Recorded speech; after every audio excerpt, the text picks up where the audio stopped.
Continuing on with the comic book themed videos and collection videos, now I want to take a look at DC's television series. Some of them, now, again, I don't have everything. I can tell you right off the bat, I'm missing Gotham, which I probably do have plans to start getting those, but right now, it's difficult for me to get through one season of one show. I'm also in the middle of watching ER, watching that straight through. But, you know, I'm taking my time and watching all this stuff. But I would like to talk about the DC planned, or DC television series. One, I know I would probably get some hate for, I'm already getting hate for not having Gotham, but also one of these, I only have one season, and quite frankly, it's going to be tough to collect, actually.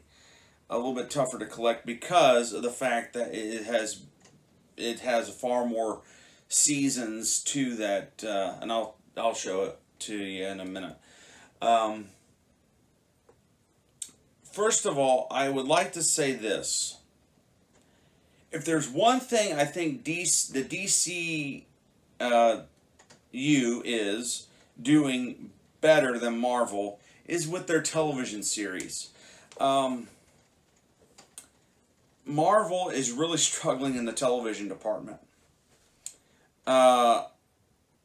So much so that I think they've pretty much canceled Agents of S.H.I.E.L.D. and Agent Carter.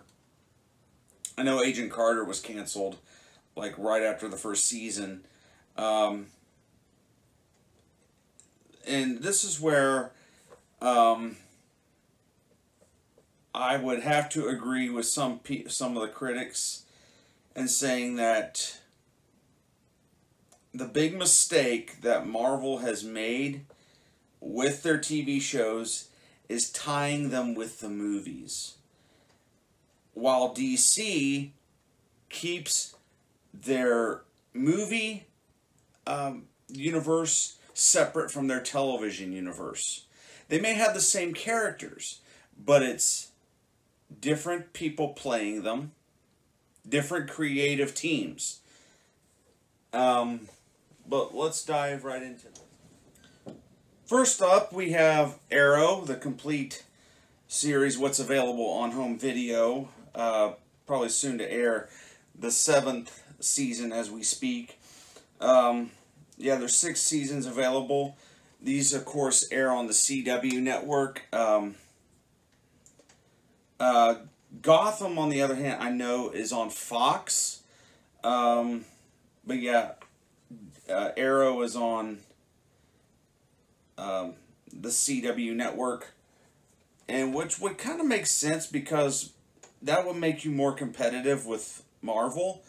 With Marvel airing their stuff, when they were airing their stuff on ABC, you know, Disney owns Marvel, and so Disney owns ABC.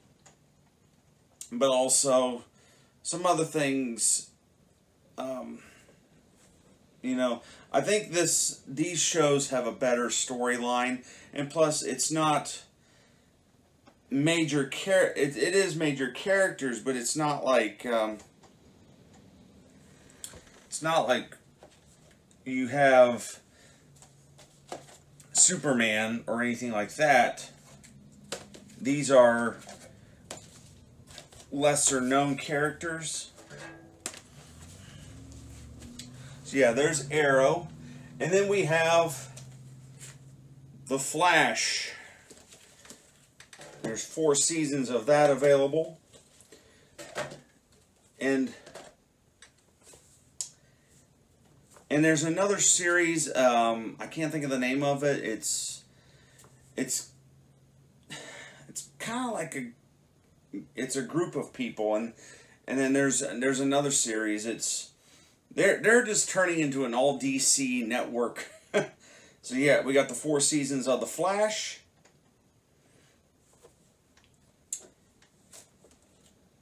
And of course, this is completely different than what's in the Justice League movie. Different actor, same character, but different actor. And we have the 3 seasons available of Supergirl, soon to be airing the 4th season. I just now started watching this, to be honest with you. I actually like where they're going with this show. However, the negative side is it is a little liberal in the politics. But that's a personal thing. I mean, that's what they're choosing to do with these shows. Now, this had an interesting situation because, like I said, the other shows are aired on CW, and Gotham is aired on Fox. This one started out on CBS. Season 1 had aired on CBS, but I don't think it was what CBS had expected, and so the ratings were not as good as what CBS was hoping for with this show, but so they canceled it on CBS. However, with Warner Brothers and Viacom both owning CW, the show wasn't necessarily canceled, but moved to the CW. And with that, seasons 2 and 3 aired on the CW, with season 1 airing on CBS. With all the shows now on CBS minus Gotham, they're tying those shows into one another. There was a big advertisement of a big series of crossover episodes between Supergirl, Arrow, and The Flash. And I think there was like 4 episodes or something like that, and the other 2 shows that they have started up are in the mix as well. And so they can do all this big crossover event, while Marvel, the only thing that they were trying to do was cross over between the movies and the TV shows, and that's not necessarily a good thing, because here's the problem: not everybody is going to see the movie on opening day. So that's what they assume, is that you see the movie on opening day and then come back the following week, and then they'll have the tie-in or whatever. While DC did the smart thing, keep the TV and the movies separate. But yeah, here's Supergirl. I was trying to figure out who the actress was, because I know they don't just pick these people like out of the blue to play these parts. And what's her name? Melissa. I can't pronounce her name. Her last name. I'm sorry, but she came from the show Glee, and so that was kind of interesting on how they chose her to play Supergirl. And I better keep this up, because I need to talk about Supergirl more than anything, because this has some interesting stuff in it, because there is a lot of throwbacks to not only Superman, but Superman TV shows and Superman movies. So there's not necessarily tie-ins between the DCU and it's not a tie-in like I've mentioned before, but they reference older stuff. Like, for example, the first Supergirl was Helen Slater. Helen Slater was in the 1984 film, which was produced by Alexander and Elia Salkind, minus Warner Brothers. Warner Brothers now has the rights because it is DC property. They produced the film Supergirl from the 1980s. You can find the original Supergirl movie from 1984 starring Helen Slater on the internet. Or the archive collection through Warner Brothers. It was a cheap, cheesy film. And it was a little goofy, even in its time.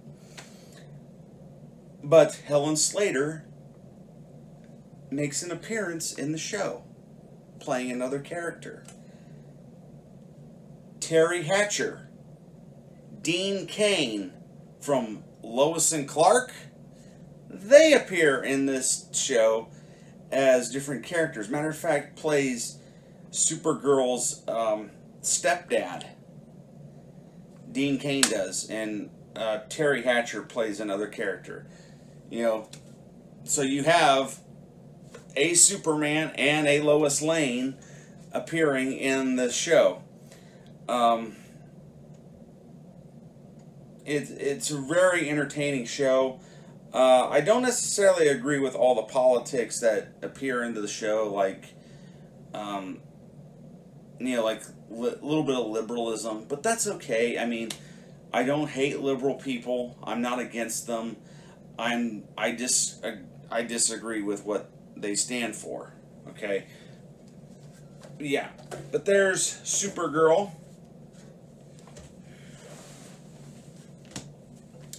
And this is the one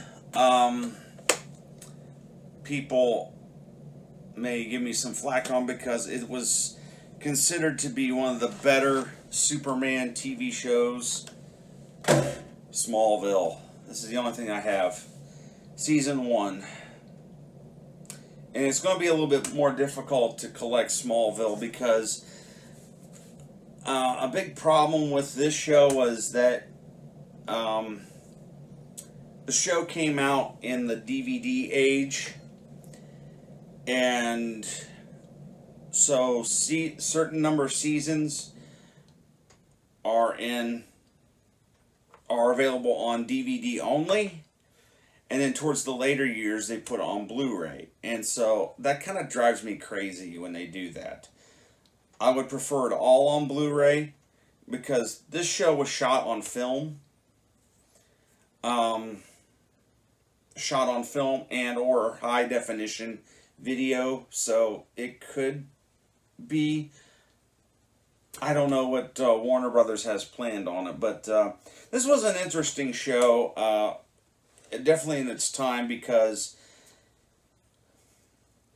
it came, this was around the time, when this show came out, it was around the time 9/11 had hit. And so the show kind of gave people hope. And that's what the S stands for on Superman's chest. It stands for hope. And that was another thing about Supergirl I didn't care for, was they changed the meaning of what the S stands for. In her show, it means stronger together, but the real meaning is hope. But anyway, Smallville, it gave people hope and kind of cheered people up. And the thing was, it was Superman as a teenager. This was